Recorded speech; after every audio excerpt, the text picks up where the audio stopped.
we might get started actually.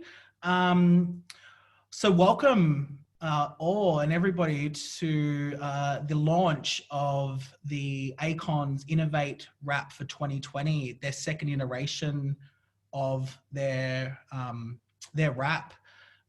It's so incredible to see so many people register for this event. Considering the current climate that we're in, it's really amazing that we're able to still connect virtually and still be able to produce a quality launch and to celebrate the amazing work that went into developing this incredible iteration of this wrap. But before I kind of get on with this, the formalities of tonight, just a bit of housekeeping. Q&A. So we have a Q&A option this evening. So in the bottom of your text, there's a little Q&A section, not the chat section. So if anyone has questions, any of the attendants today have any questions they would like to ask throughout the course of the evening, please put it in the Q&A section. I notice lots of people are currently using the chat platform, which is amazing. But just be mindful, if you have got Q&As, we have got a Q&A function as well. I'd also like to acknowledge that we are recording this. We want to be able to make sure that people who couldn't participate or attend this amazing event still are able to watch it at a later stage. So now that we've got those kind of formalities out of the way, what I would like to do is I'd like to introduce Auntie Dawn Daylight. Aunt is a Jarowair Turrbal woman and respected elder who has supported our LGBTQ community for many years. Aunt has been involved in Indigenous Women's Leadership Group and the Jar Bungjalung Network in Queensland. Auntie Dawn's a fierce advocate for women and children's rights. She's worked as an Aboriginal health worker, support worker, and literacy tutor. Aunt talks and uses Aunt uses art and theatre as a way to tell her story and share her heartache and trauma she experienced of being removed at a young age. I just want to acknowledge that Auntie Dawn was honoured at the 57th Annual Queen's Ball Award in 2018. She was awarded with both a Lifetime Achievement Award, but also the inaugural First Nations Leadership and Engagement Award for outstanding advocacy for our brother boys and sister girls in Queensland. I would now like to hand over to Auntie Dawn to provide our acknowledgement. So thank you, Auntie. Thank you very much. It's a pleasure for me to be able to do this tonight, and I would like to welcome everyone, but also to acknowledge everyone who's in the meeting tonight. I'm a Yagara, a Turrbal and a Jarowair woman from the Queensland area, north side and the south side of the Brisbane River. I'm also an advocacy person for our Indigenous Women's Group and for the Brother Boys and Sister Girls as part of the Indigenous mob of people of Brisbane. I would like to acknowledge the elders, past, present and emerging, for they hold and they've left us with a wonderful, what I'd like to say, a cultural background. So with our Indigenous people and the people that I'm involved with, our elders come before us. They hold the spirits and the songs and the traditions and the practices and law, so we can follow it in their footsteps. And I also like to say thank you for inviting me here this afternoon, tonight, down where you are. And I usually finish off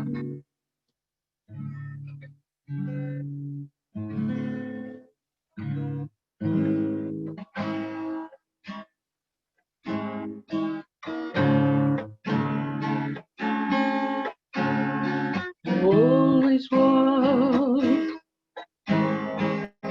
always will be, though it's not the same. We can create it again. She's waiting, waiting for us to see how it's meant to be. Ooh, ooh. White man's facade has been built along a way. We attempt to genocide. Oh, come and see a spirit to run free. Ooh. Thank you very much. Thank you. Thank you very much, Honey Dawn, for that beautiful acknowledgement and that incredible song. And what an honor it is to have you here as an ally and be able to provide that in this very special time for all of us. So now what I would like to do is I would like to introduce myself. My name's William Trulin. I'm a proud Macummarul Dungutty man, born and raised out in Western Sydney. So I'm a Sydney boy through and through. I still have a very strong place up north where my family's from, up in Tingard, in Burrell. I wear many hats. One of those is a freelance consulting, but I also am the CEO of Black Aboriginal Corporation, which is a newly established non-for-profit charity supporting LGBTQ First Nations people across this country. We acknowledge the incredible work that has been done for our community to date, but we also acknowledge there's a lot of work that needs to continue, and a part of our journey is self-determination. That's been a real driving force behind Black. I also would like to acknowledge country and pay my respects to elders past and present, acknowledge the ancestors of this incredible land we call home, acknowledge my ancestors, acknowledge all Aboriginal brothers and sisters here on with us this evening, and also extend my acknowledgement to their ancestors as well. I also want to take this opportunity to reflect on the current climate that the world is in. We have seen a pretty hard hitting issues with bushfires and the pandemic, and in more recent weeks, or more recent days, I should say, the issues with we're seeing in America. And we stand in solidarity, and we want to acknowledge the hardships and the heartache that what happens in America and how that affects us here in Australia. I also want to reflect that we also live in a country that has a lot of injustice to our First Nations community. And as a part of reconciliation, it's only right that I acknowledge the injustice that happens to our people, to my people, and also acknowledge the loss of life with deaths in custody, which we hear and face in Australia.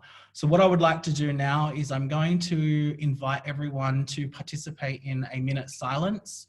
I want people to reflect on what does it mean for reconciliation here in Australia, but also what does it mean to reconcile with yourselves around people of colour issues around this world. So now I'm going to do a minute of silence, and I'll be back shortly. Thanks.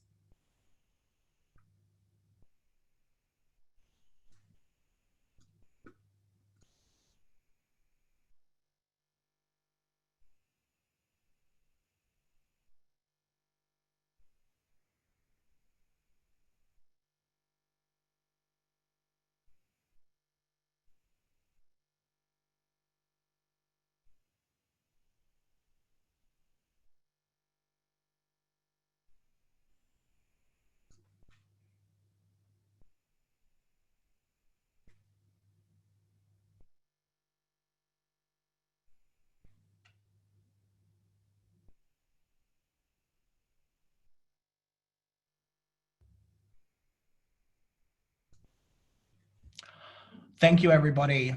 Now I would like to introduce an amazing sister, Brooke Scobie, to perform her poem, Coastal. Brooke is a queer Bundjalung single mother, descendant from the stolen generation. Brooke has worked as a community worker, but now as an emerging writer and poet. Brooke is currently finalising her diploma in creative writing, Indigenous writing, with Charles Darwin University. Her work is built on concepts of magic realms, language and culture with strong connections to country.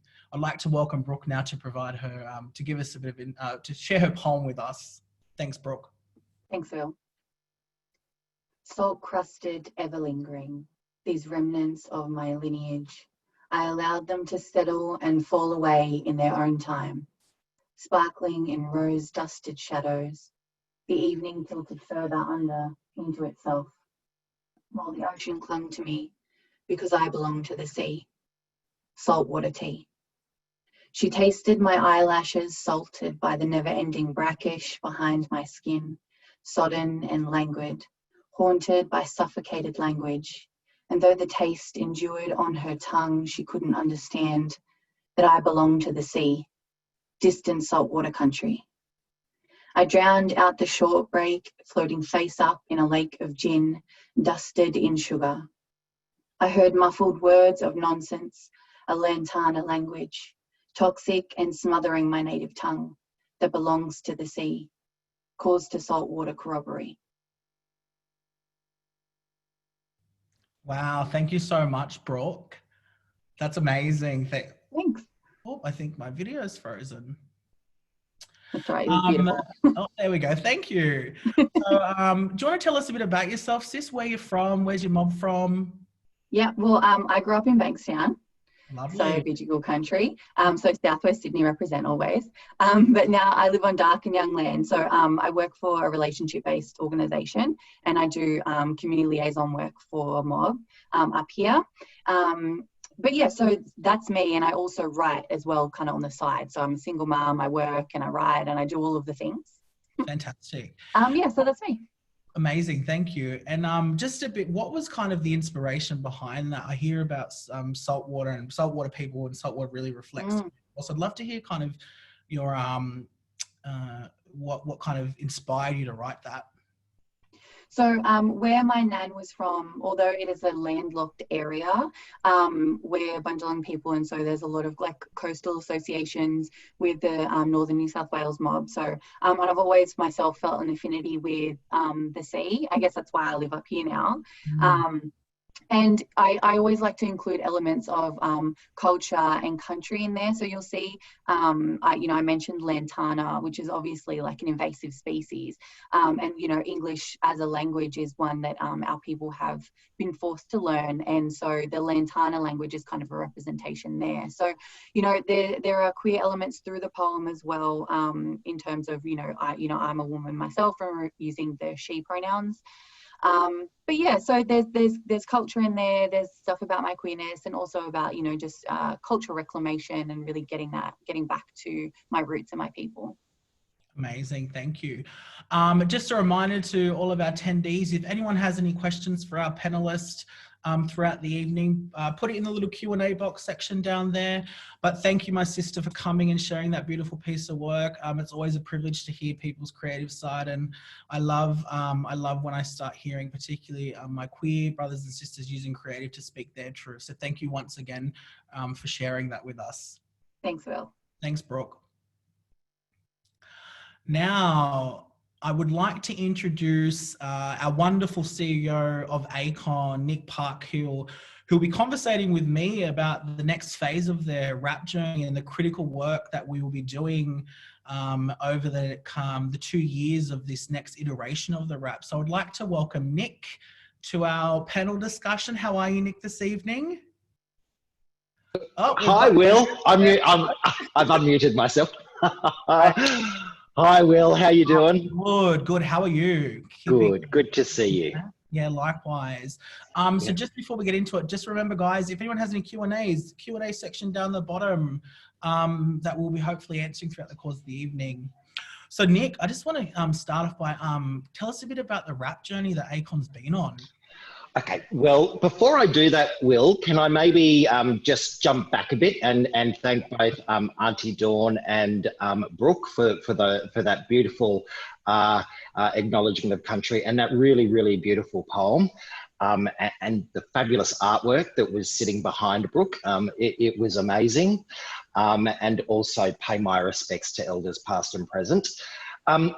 I think too, Will, your opening remarks about the kind of point in time that we're currently at, not just as a nation, but I think as a global kind of community, and what has happened in the United States and the conversation that it is triggering, if you like, I think globally. And I don't think we can understate or what that means for us here and for our own process of reconciliation. There's been, you know, a kind of huge amount of media reporting coming out of the States, but pleasingly also some great coverage about what the situation looks like here in Australia for our Indigenous brothers and sisters, and some, you know, statistics that we hear about all the time, but statistics that don't seem to move. And whether that's in the kind of the justice space, or the extraordinary amount of deaths in custody that we're experiencing still as a country, that the gap in certain health outcomes is not being closed. I think we're at a point in time where we're going to see, or I hope there is growing momentum to, and a real commitment to shifting that, because things do need to change. And what is happening in America is happening here, and we can't deny that. But as individuals and as organisations and as communities and collectively, we all need to reflect about what that means for ourselves and everyday practices, and how we honour each other and pay respect to history and tell history through the lens of truth, and be opening to listening to each other. So, you know, it is an extraordinary time, but it's a time that I think gives us that opportunity to really, really reflect and do some deep analysis about where we want to be and how we can get there. So yeah, that's. I just wanted to kind of preface that before we actually start talking about our beautiful new wrap. Add something to that, Nick, as well, just on reflection on some of the things you said there. And I think it kind of speaks to the importance and understanding structures of reconciliation action plans, the importance of them to talk about how do we close that gap and create equality and opportunity for our disadvantaged brothers and sisters. And you mentioned a couple of words there, which is really interesting, because it's very really prevalent within the wrap that we've developed, is around truth telling and reflecting and listening. And it's really interesting to use that language because it's really reflective in the Innovate wrap which has been developed. So I just wanted to kind of acknowledge that. It's really interesting that you say that, because it's really kind of reflective through this process of the development of this iteration of the wrap. I mean, it sure is. And so, well, your first question was about our wrap journey and kind of where we're at. And this is our second wrap, and it's an Innovate wrap. The first one was a Reflect wrap that kind of has taken us over the last 12 to 18 months. Before that, ACON didn't have a wrap. I'm kind of disappointed and somewhat ashamed to say, you know, while I think as an organisation we always made efforts to work towards reconciliation, I think not having a wrap didn't give us that pathway, if you like, that way forward to give what we were doing a structure, if you like. So over time we would make some gains, but then we would step back. We didn't have the measures of accountability in there to kind of track how we were moving forward and if indeed we were making an impact.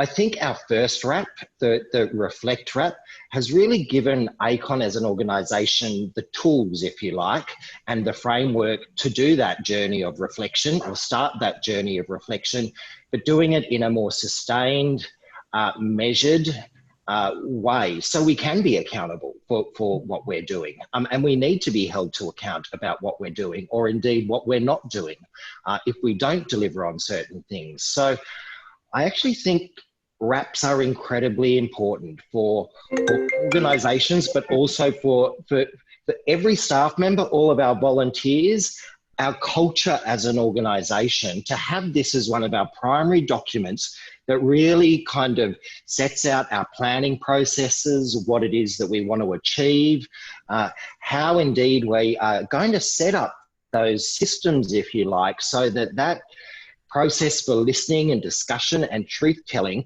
can be done and held in a space that's formalized, and we're going to be held to account for it. And that's why I think this RAP and other RAPs, but the whole notion of RAPs are incredibly important for us.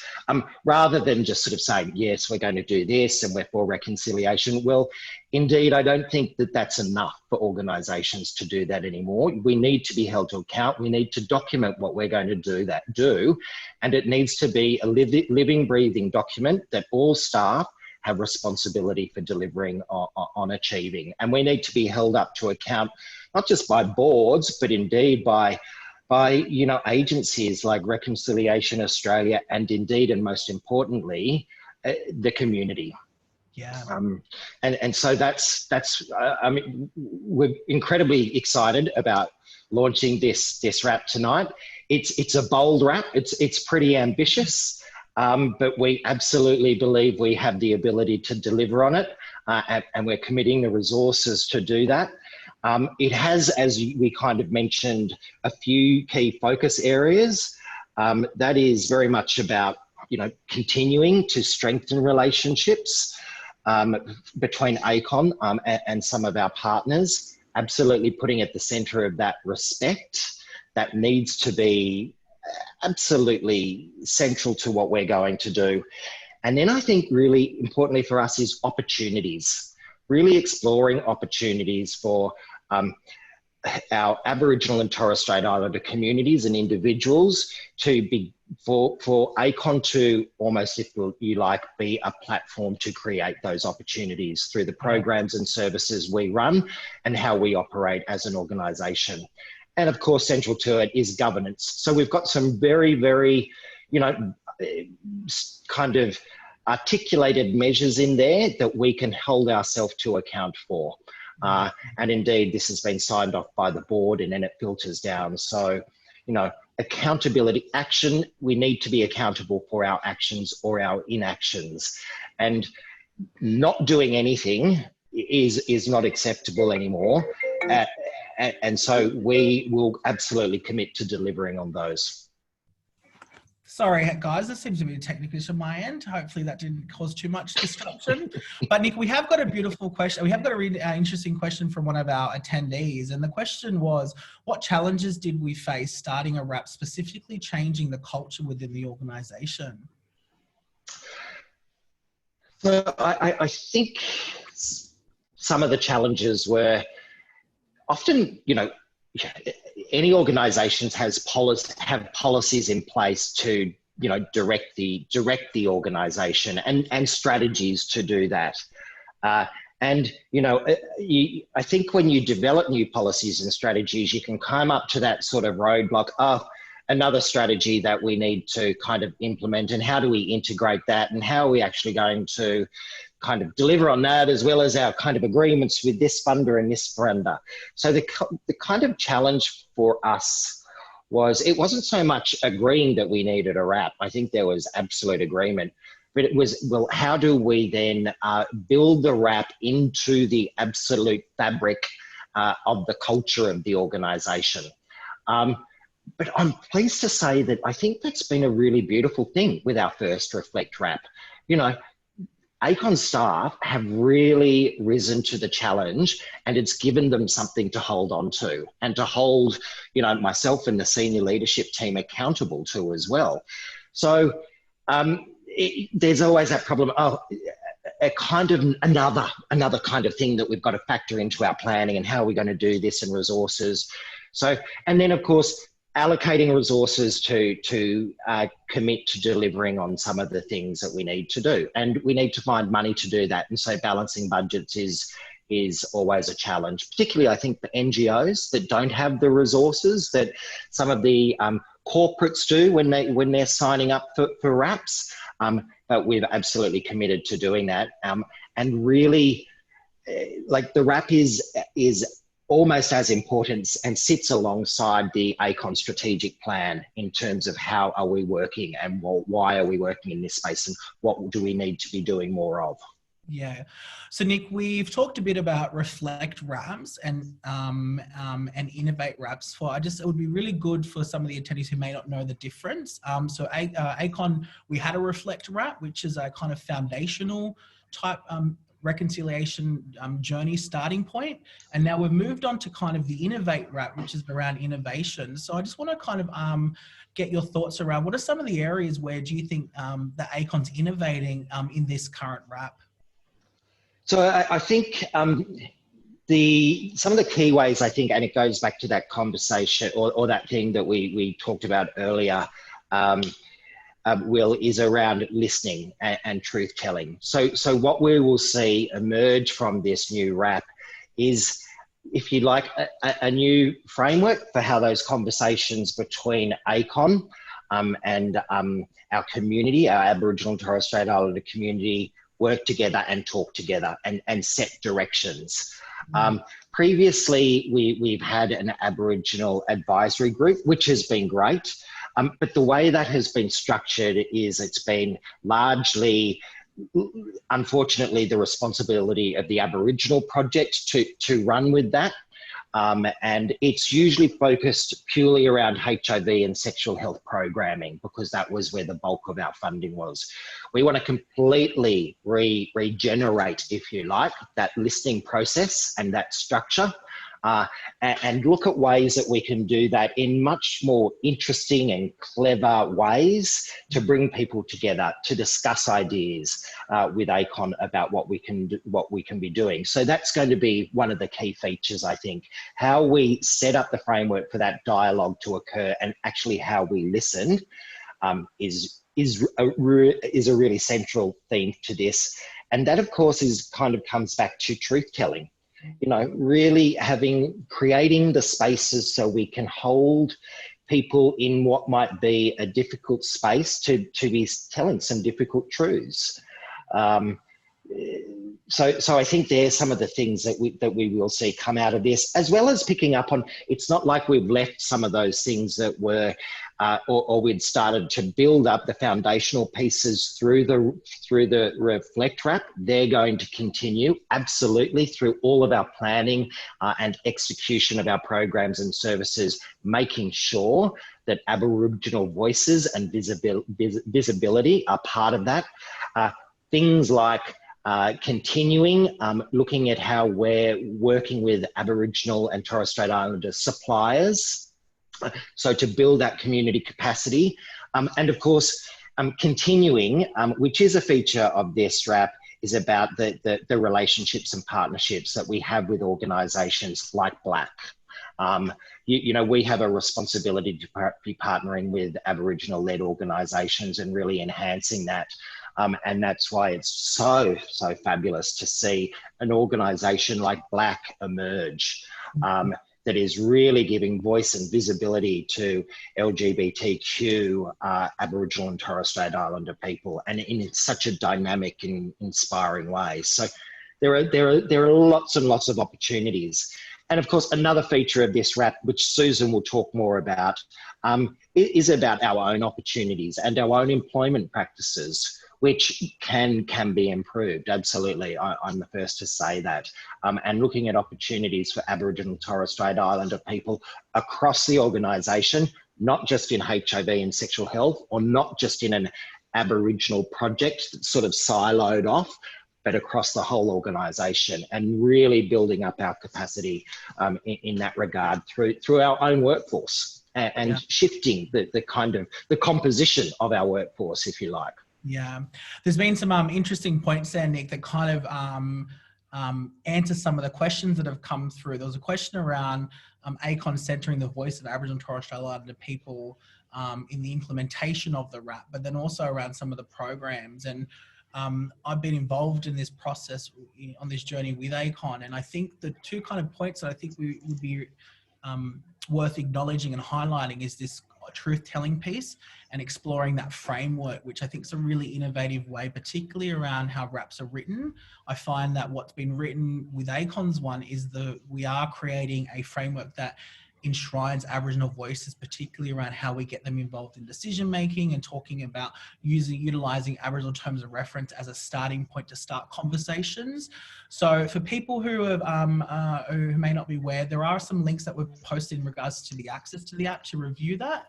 But Nick, I just want to ask another question is around around gender diversity and representation about what we're doing as a part of the reconciliation, the RAP plan.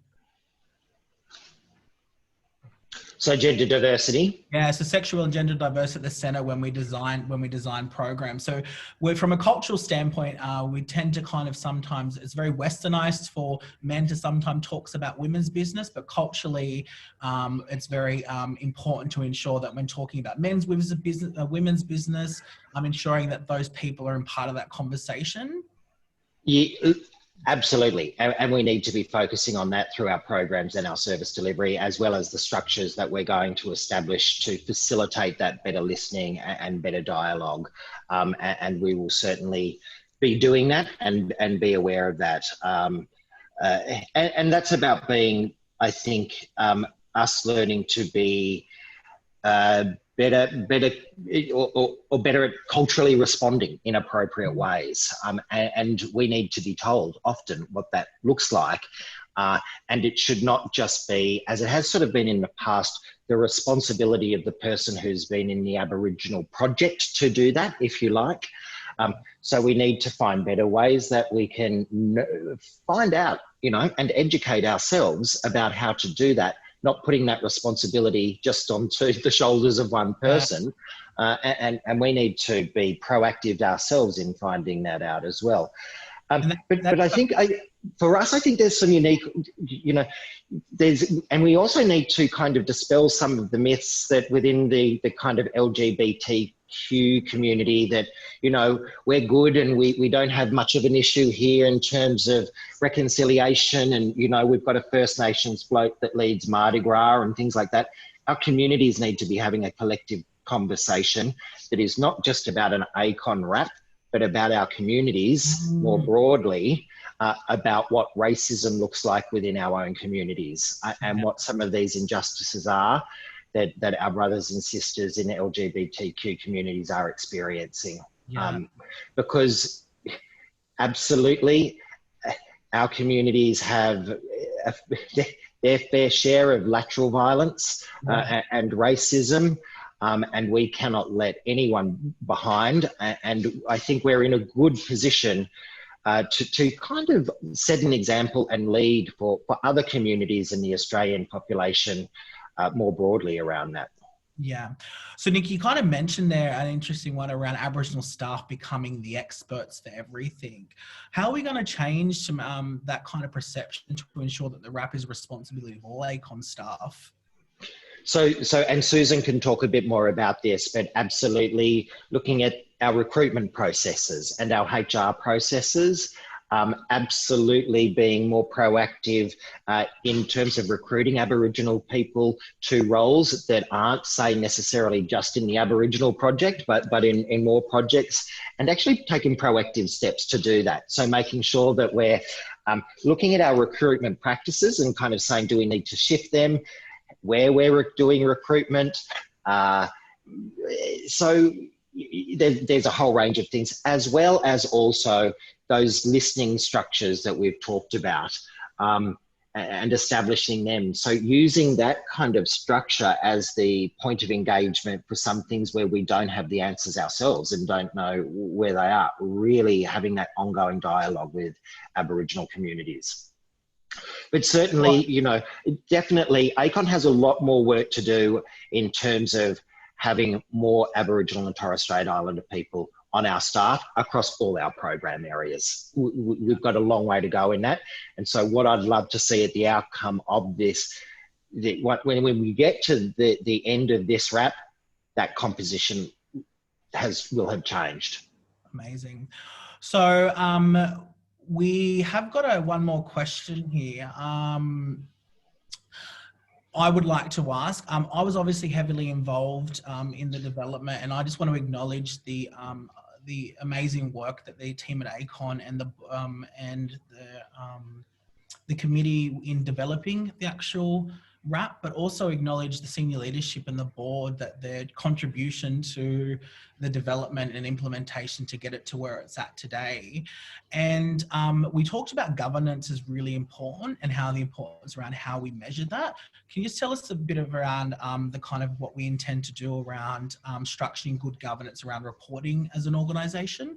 Yeah, so the wrap itself, and I know the link has gone out through the feed, it really has a clear set of indicators that need to be delivered by who with certain dates. And the way ACON has been increasingly working is reporting on our KPIs, and these are KPIs that are going to be reported on quarterly, so we can see where we're tracking, what we're achieving, what we're not achieving, and that's a great framework for governance, I think. In terms of moving this forward, we really need to, well, not this forward, but I think reconciliation forward. This gives us that framework with those indicators that we can really work towards. So governance is absolutely critical, and with good governance, you need those indicators. We've got a wrap working group, a very, very active wrap working group, and I'd like to pay tribute to all of them who have worked so diligently on this document and pulling it together for us. And that will continue to operate and work side by side, the senior leadership team, and then of course providing reports to the board about what we're delivering on and where we might need to put additional resources to if we're not delivering. Fantastic. And of course, I might just add one other point too. It's back to my previous point around opportunities and, you know, how do we get good advice and stuff. It's not just up to, it's not just about, well, we appointing more Aboriginal staff so we can, across all ACON programs, it's an ongoing process of education. So it's so critically that we continue to invest in learning and development for all of our staff and all of our volunteers. And that was very much a key component of our first wrap, but that will absolutely continue and flow over into this next wrap as well. That cultural awareness training that we're investing in and continuing to do that. Fantastic. Well, thank you so much, Nick, for your honest and I guess genuine discussion about the ACON wrap. And you can clearly see by the way you speak about it and your intent behind your words, what it means to yourself as a CEO, but much broader to ACON. So I just want to thank you and ACON for going on this journey and hopefully working towards creating and working with Aboriginal people. So I want to personally thank you, but also thank you on behalf of some of the work that we've done today. So thank you again, Nick. Thanks, Will. And thanks for emceeing tonight. And thanks everyone for coming along to the wrap working group. Really love your work. This is at this point in time, we are just so, you know, I guess, pleased to be able to be releasing this. It's the right time for it. And it's got the board and a full senior leadership team commitment to doing it. We have to do it. So thank you. Thank you all, Will. Thank you, Nick. Thanks. Great. So now what I would like to do is I would like to invite Auntie Dawn back to sing us another performance. So I would just see if we can bring Auntie Dawn back.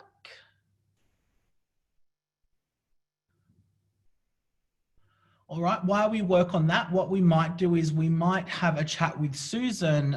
Susan is a part of, oh, Auntie Dawn's back. Hi, Auntie Dawn. Hello. Hey, all right, Aunt. It's over to you. That was absolutely beautiful, that information that was given out.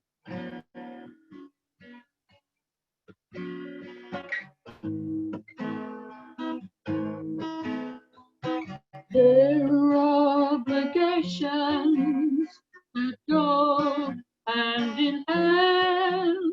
How also told us our dreams time. They told us our dreams time. They told us of our totem. They told us of our land. Our Dreamtime legends go hand in hand. But they told us, they told us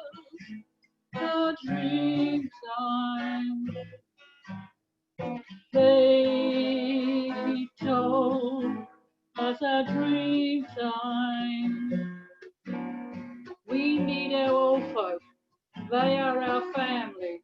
They are our friends. They told us. But they told us. They told us a dream time. They told us a dream time.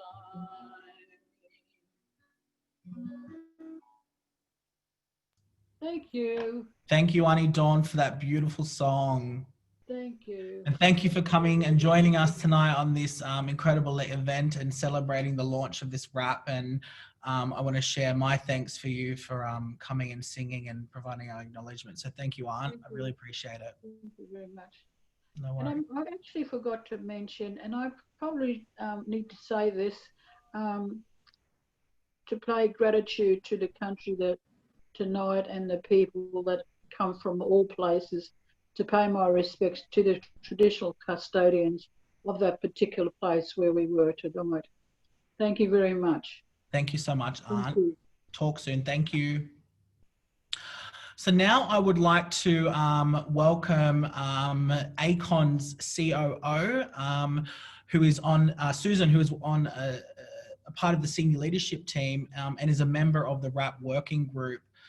We've been working closely with Susan in regards to developing some initiatives and understanding the complexities around Aboriginal recruitment and retention and procurement. So I'd like to now introduce Susan to give us some more information about some of the key initiatives relating to those areas. Thanks, Susan. Thanks, Paul. Good evening, everyone. What a wonderful occasion in ACON's Reconciliation Action Plan journey. I was actually thinking tonight, it's a strange time in history when we're all considering what will be the new normal for society. ACON is also questioning its process and policies and what will be the new normal for our operations, particularly as we begin this Innovate Reconciliation Action Plan. So I actually thought it was quite timely that we do consider what is normal for what we do. The Reconciliation Action Plan details the planned outcomes and KPIs that Nick was referring to in relation to a number of matters, but in particular for recruitment, retention and procurement. While these outcomes are obviously important, just as important is how we will go about achieving them. The process we are following in the development of our policies and strategies incorporates transformational unlearning, a term I had to actually speak with Will to totally understand, negotiating of values, understanding motivations, negotiating our shared terms of power, strategies, operations and implementation, as well as negotiating the terms of accountability and monitoring. We are striving for the highest quality, but we won't achieve it unless we actually share all of this. We actually work together and collaborate. The first step will be looking at our values in terms of reference. Are our terms Western or Aboriginal? We are choosing the principles of Aboriginal terms of reference to provide the foundation for our strategies. To do this, we must go through a process of transformational unlearning, acknowledging our unconscious bias and unlearning those things that we have been doing that have not been beneficial, not only to our society, but particularly to Aboriginal and Torres Strait Islander communities. Only by doing this can we build new methods for recruitment, retention and procurement strategies. We also need to question our motivation for embarking on this journey. It should be for providing equity and inclusion for Aboriginal and Torres Strait Islander peoples in pursuit of equal opportunities across ACON's workforce and suppliers. It should not be based on benevolence. The strategies we will implement are outlined in the RAP and involve negotiating through each step of the process and coordination and collaboration. For employment and retention, we are looking at engaging with Aboriginal and Torres Strait Islander community leaders and staff to consult on all aspects of recruitment, retention and professional development to maximise Aboriginal and Torres Strait Islander representation across ACON business units. And as Nick referred to, it's not just about Aboriginal project officers, it's across all business units. We need to advertise vacancies in a way that enables us to reach Aboriginal and Torres Strait Islander stakeholders effectively, including improving the way ads and position descriptions are written, and by using targeted channels, example Facebook, Koori Radio, Koori Mail, and interagency meetings. We need to review HR and recruitment procedures and policies to remove barriers to Aboriginal and Torres Strait Islander participation in our workplace. For example, a lot of our recruitment practices require certain documentation, certain paperwork to be filled in, does not allow at all for cultural differences.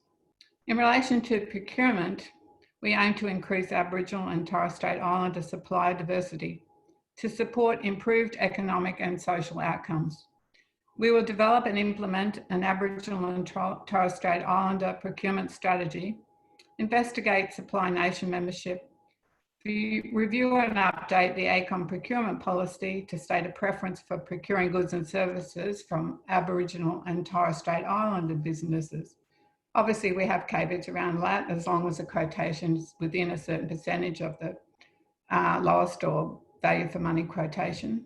Our target is to ensure 3% of all ACON supplier purchases are registered with Supply Nation, ORIC, or an equivalent Aboriginal and Torres Strait Islander businesses database. Finally, as Nick pointed out, we will need to evaluate our strategies by reviewing our KPIs and process changes, always in consultation, collaboration, and coordination. I am sure that together we can achieve what we are striving for under this Innovate Reconciliation Action Plan. And I look forward to working with my colleagues and also all on the RAP working group and in consultation with Aboriginal and Torres Strait Islander peoples so that we can achieve what we are aiming to achieve. Thank you. Thank you, Susan, so much for sharing and presenting on some of the key initiatives as it relates to employment, retention and procurement. There was a question that was posed by one of the attendees in regards to the health gap of Aboriginal and Torres Strait Islander people and ACON as a workplace. As a part of the strategic or the strategies that we'll be developing, will this policies and will the policies be also looking at how does ACON support people with chronic illnesses, disability and health issues? Currently, a lot of our policies obviously deal with health issues, but part of our retention strategy to be developed in relation to Aboriginal and Torres Strait Islander people, I'm sure we have to incorporate that in there as we do with our other policies that allow for the fact that certain people with health conditions require adjustments in the workplace and additional leave, etc. Yeah, fantastic. Thank you. And I just wanted to kind of reflect on something that you had mentioned around the negotiation piece through all that. It's really interesting that we talk about how do we negotiate strategy and balance of power and transformational unlearning. I look at language like that and it really encourages me as an Aboriginal man particularly, but also encourages me from someone who participates in recruitment around how do we do things differently and what does actually negotiating using Aboriginal terms of reference way forward. And I think about the intent behind this wrap around it being an innovative, and I just think it's pretty special that this is the language that's being used and it shows the growth and the evolution I think ACON is going through as an organisation. So I want to thank you for sharing that and presenting on some of those key themes. I think it's important to acknowledge when we start talking about this stuff is around how do we evolve as an organisation to meet the ever-evolving need of our Aboriginal community. So thank you so much for sharing that, Susan. So now I would like to introduce a really amazing young woman who has who will be able to speak to the beautiful artwork now that we see on our wrap. Brooke is an incredible artist from Western Sydney. Not Brooke, sorry, it's Hayley, my apologies.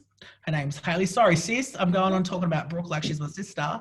But this is Hayley, everybody. Hayley is one of our incredible Aboriginal community members who submitted a really amazing piece of artwork, which we can all see now, which is being used on some people's background and is being used in the wrap document. So thank you so much for joining us tonight, Hayley. And I understand. Brooke has such a better background than me. I can understand how you get it. now your background's neat, sis. Don't worry about it. It's good. But thank you for joining us. And first off, thank you for sharing your artwork with us. But I'd love to hear more about it and what kind of inspired you to want to apply, but also hear about the art. Well, I applied first of all because I have a background in being involved with ACON, kind of sometimes on the periphery a little bit as a community member over the years. I think about 10 years ago I worked as a staff member with the Aboriginal project for about a year or so as an admin staff member. Yep. It was one of my kind of first jobs as a grown-up, working in an office. And I have to say it was one of the better offices I've worked in. Everyone was very accepting and laid back, and it was one of the most comfortable office situations I've ever worked in.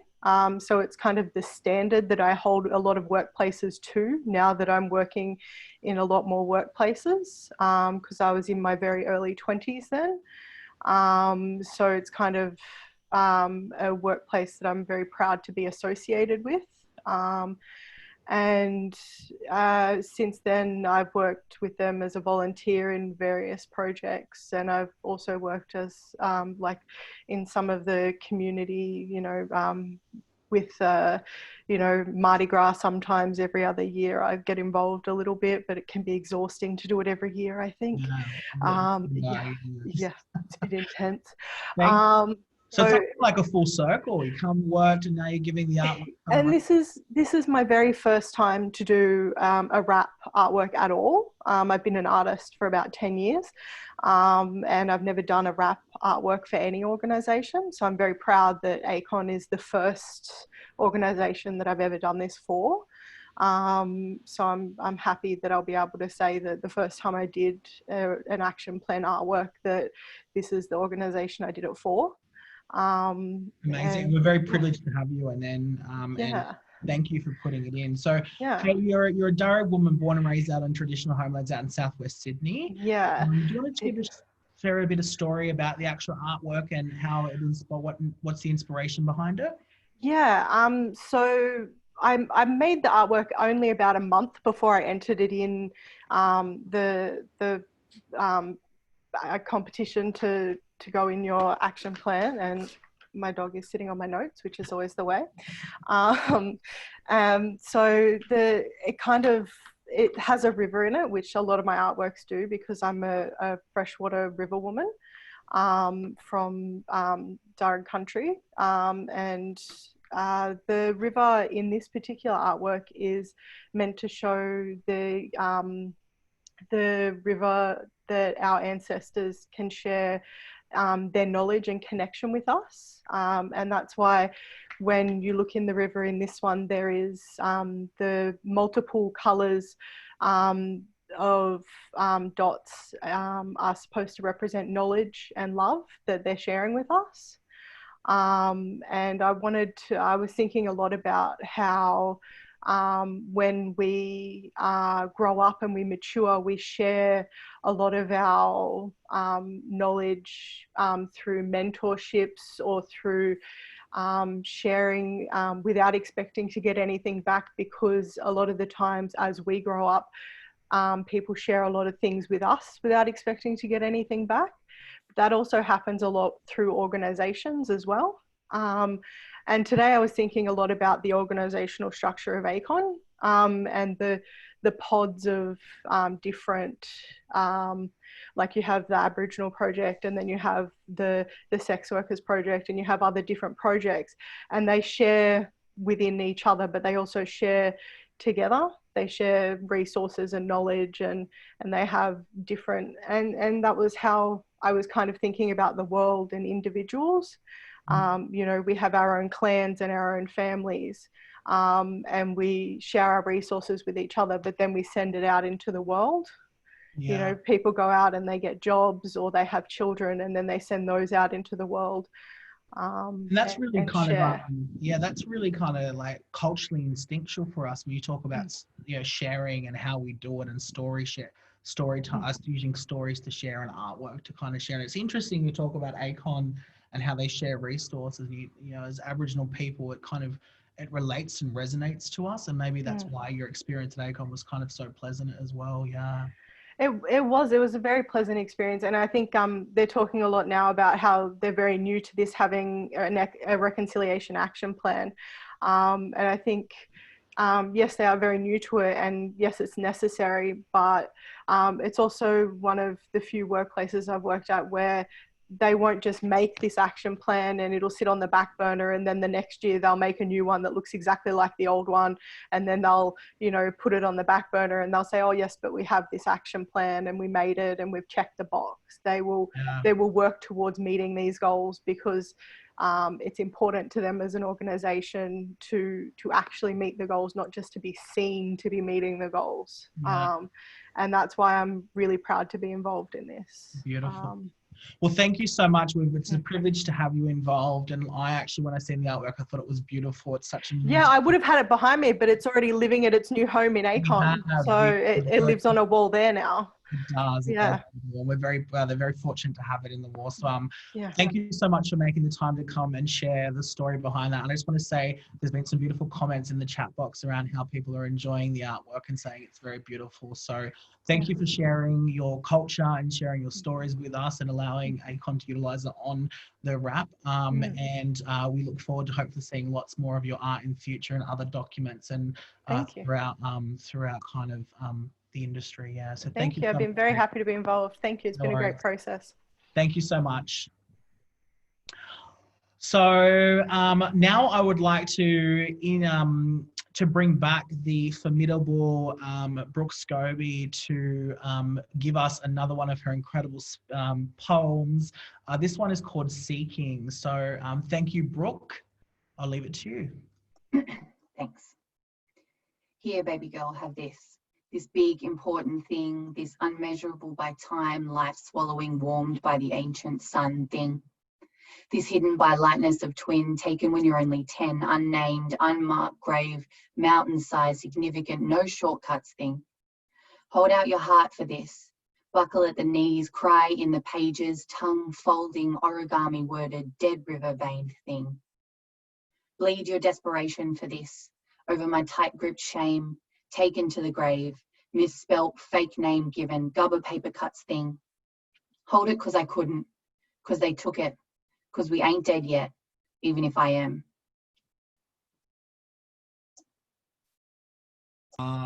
Muted there. Wow, says you're giving all like deep meaningful thought on a yeah, I got a bit harsh on that one.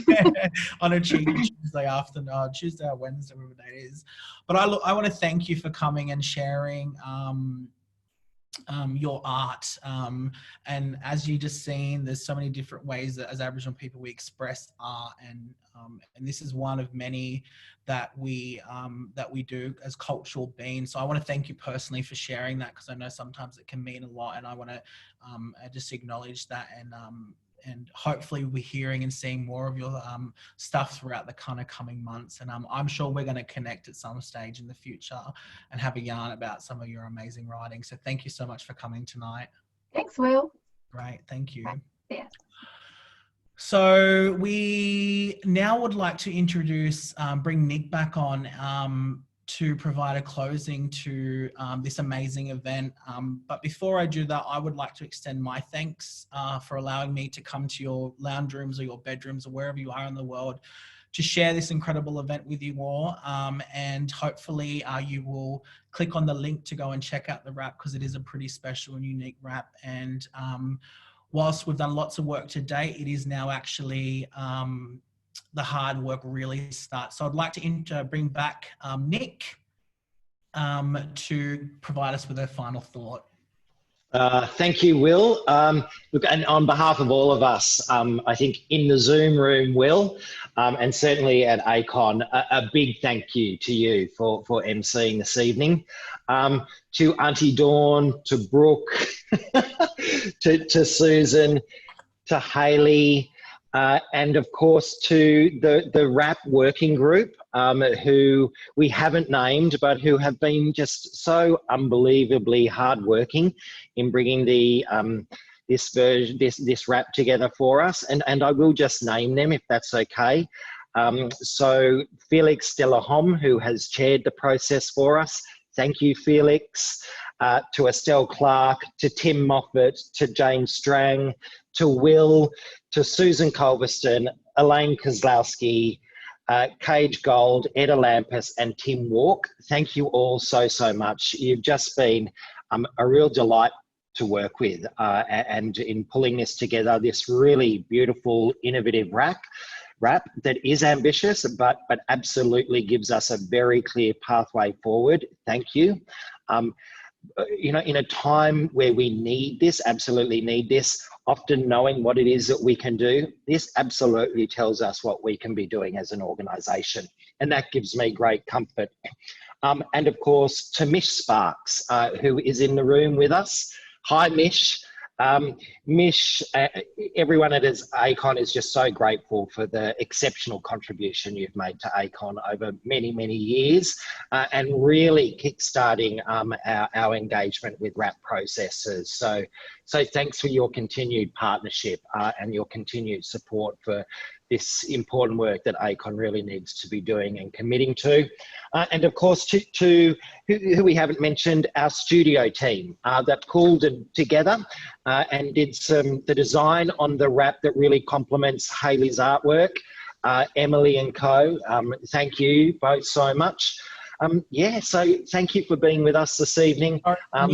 Just before we go, what I'm going to do is I'm actually going to invite all the panelists and all the people who have been involved in the RAP to jump on so everyone can see these beautiful faces. Great. And all the hard work that people have put in to get us to this point. So hi Tim, looking lovely in your little red number, but can I get all the panelists to put their video on just so we can see and acknowledge the amazing work that everyone's contributed to get to this event tonight. Mish, I know you're there, sis. Put your camera on. There we go. Thank you, Hayley. Just before we leave and kind of go off into our evenings for a lovely hot dinner. And there you are. But to every of our attendees, these are our beautiful people who have made tonight possible. Big shout out to Jane and Tim and Harrison, who have pulled this together and created this seamless event. Big shout out to Felix. Also, I want to kind of acknowledge Felix from a community standpoint, the amount of work and effort he's put in to get this been a huge driving force, and acknowledge everyone that we all see on the screen here today. Just to say a huge thank you. For me, participating in this experience has been really pleasant. RAPs can be quite mundane. I've done multiple of them.